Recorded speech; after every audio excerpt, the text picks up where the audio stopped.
Assalamualaikum warahmatullahi wabarakatuh. Nama saya Rify Widi Juliantara, absen 31 dari 11 4. Di sini saya akan menyampaikan materi tentang ikhlas dalam beribadah. Yang pertama, puji dan syukur marilah kita panjatkan kehadirat Allah Subhanahu wa taala atas limpahan rahmat serta berkahnya kepada kita, umat Islam.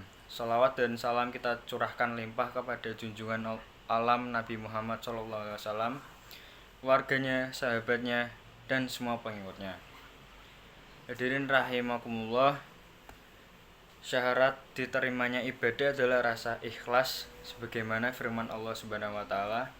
Bismillahirrahmanirrahim. Walaqad uhiya ilaika wa ilal ladzina min qablik la'ib asyrakta la yahbatanna amaluka wa la takunanna minal khosirin. Shadaqallahul adzim. Artinya, sungguh benar-benar telah diwahyukan kepadamu dan kepada orang-orang para nabi sebelummu. Sungguh jika engkau mempersekutukan Allah, niscaya akan gugurlah amalmu dan tentulah engkau termasuk orang-orang yang yogi. Surah Quran Az-Zumar ayat 65. Dengan ikhlas kita tidak akan tersesat ke jalan yang tidak diridhoi Allah Subhanahu wa taala.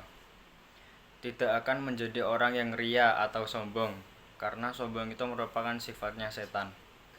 Seseorang yang ikhlas ibarat orang yang sedang membersihkan beras dari kerikil-kerikil dan batu-batu kecil di sekitar beras. Maka beras yang dimasak menjadi nikmat dimakan. Tetapi jika beras itu masih kotor, ketika nasi dikunyah akan tergigit kerikil dan batu kecil. Demikianlah keikhlasan menyebabkan beramal menjadi nikmat, tidak membuat lelah, dan segala pengorbanan tidak terasa berat. Sebaliknya, amal yang dilakukan dengan ria akan menyebabkan amal tidak nikmat. Pelakunya akan mudah menyerah dan selalu kecewa. Tetapi banyak dari kita yang beribadah tidak berlandaskan rasa ikhlas kepada Allah Subhanahu wa taala, melainkan dengan sikap ria atau sombong supaya mendapat pujian dari orang lain.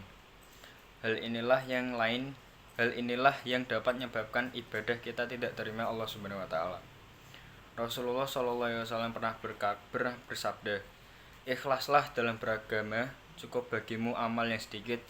Dalam hadis lain Rasulullah SAW bersabda, "Sesungguhnya Allah tidak menerima amal kecuali dilakukan dengan ikhlas dan mengharap ridhonya." Imam Syafi'i pernah memberi nasihat kepada orang temannya, "Wahai Abu Musa, jika engkau berjihad dengan sebenar-benar kesungguhan untuk membuat seluruh manusia ridho atau suka, maka itu tidak akan terjadi. Jika demikian, maka ikhlaskan amalmu dan niatmu karena Allah Subhanahu wa taala." Karena itu tak heran jika Ibnul Qayyim memberi perumpamaan seperti ini. Amal tanpa keikhlasan seperti musafir yang mengisi kantong dengan kerikil pasir. Memberatkannya tapi tidak bermanfaat. Dalam kesepakatan lain, ia juga berkata, jika ilmu bermanfaat tanpa amal, maka tidak mungkin Allah mencela para pendeta ahli kitab. Jika ilmu bermanfaat tanpa keikhlasan, maka tidak mungkin Allah Subhanahu wa taala mencela orang-orang munafik. Dari beberapa contoh hadis di atas menunjukkan bahwa ikhlas itu memang sangat penting bagi umat muslim dalam melaksanakan ibadah. Karena tanpa rasa ikhlas dan hanya mengharap ridho dari Allah Subhanahu wa taala, ibadah kita tidak akan diterima olehnya. Lalu bagaimana cara agar bisa beribadah dengan ikhlas? Cara agar kita dapat mencapai rasa ikhlas dengan adalah dengan mengosongkan pikiran di saat kita sedang beribadah kepada Allah Subhanahu wa taala. Kita hanya perlu memikirkan Allah, salat untuk Allah, zikir untuk Allah, semua amal yang kita lakukan hanya untuk Allah. Lupakan semua urusan duniawi, kita hanya tertuju pada Allah. Jangan munculkan rasa ria atau sombong di dalam diri kita karena kita tidak berdaya di hadapan Subhanahu wa taala. Rasakanlah Allah berada di hadapan kita dan sedang menyaksikan kita. Insya Allah dengan cara di atas Anda dapat mencapai ikhlas. Dan jangan lupa untuk berdoa memohon kepada Allah Subhanahu wa taala agar kita dapat beribadah secara ikhlas untuknya.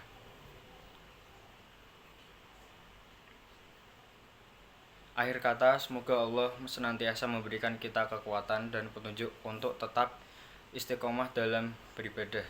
Amin. Wassalamualaikum warahmatullahi wabarakatuh.